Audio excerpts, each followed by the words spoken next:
आपके निकट 3 देवता हैं, ध्यान से सुनिएगा।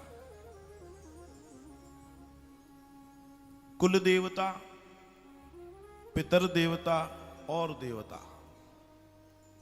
बिल्कुल ध्यान से समझ लो इस बात को। और सबसे निकट आपके कुल देवता और पितर देवता होते हैं, क्योंकि उनका लोक सबसे पास में। तीसरे और चौथे तल पे हैं वो।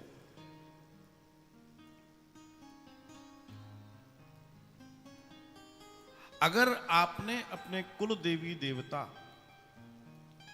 और अपने पितृ देवता को साध रखा है, साधने के लिए कुछ करना नहीं है, सिर्फ नियमों को पालन करना है जीवन के, तो आपके जीवन में कभी कोई समस्या नहीं हो सकती। वो देवता तो अपने आप तुम्हारे पास आ जाएगा, सबसे ऊपर का है जो। और वही समस्या होती है और वही हम परेशानी में आ जाते हैं।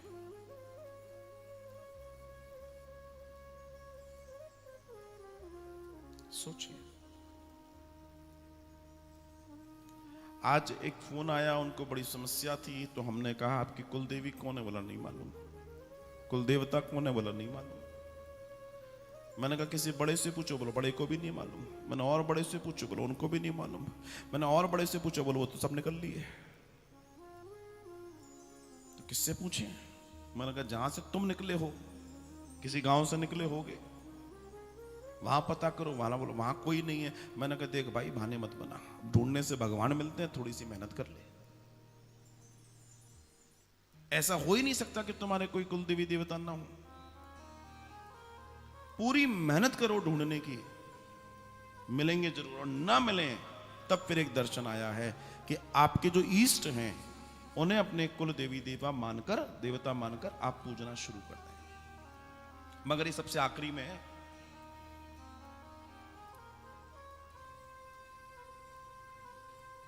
दूसरा, आपके पितृ के लिए कोई दर्शन नहीं दिया गया। अमावस का सीधा, प्रत्येक अमावस्या का सीधा, और इन 15 दिन के पितृपक्ष में उनके प्रति जल तर्पण और श्राद्ध, बस इतना कर लो, कुछ करने की जरूरत नहीं है। लेकिन अगर इतना कुछ भी नहीं किया, तुम्हारी जिंदगी का बहुत कुछ उल्टा पिल्टा हो जाएगा, इसमें कोई दो राय नहीं है।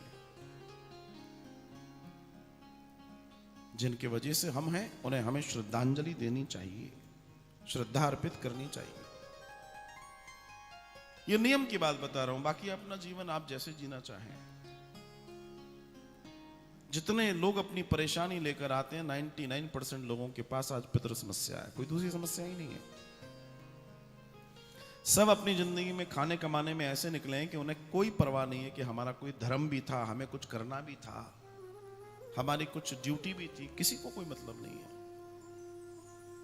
एक नई स्थिति और आ गई है, लोगों को पितृ जो हैं, अब किसी को समस्या है, अब भाई ये तो आ गई कि पितृ समस्या है, तो एक नया नाटक, एक नई समस्या और चल गया है।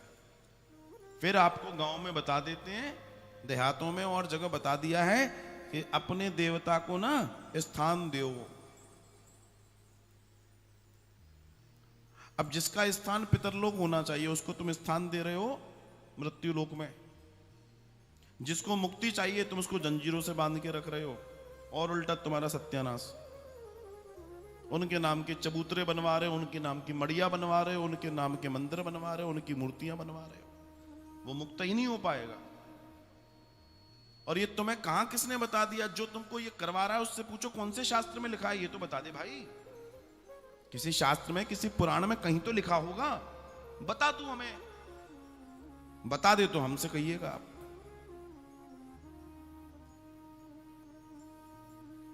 जिसको देखो वो अपने पितरों की मूर्तियां, अपने पितरों का स्थान, पितरों का चबूतरा, इसी नौटंकी में चले।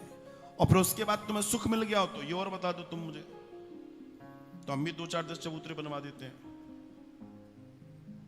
अगर उसके बाद तुम्हारे जीवन में सुख आ गया हो तो बता दो। लेकिन समझ में नहीं आ रहा क्या चल रहा है आजकल। शास्त्रों से विहीन जीवन जी रहे लोग, इसलिए परेशान है।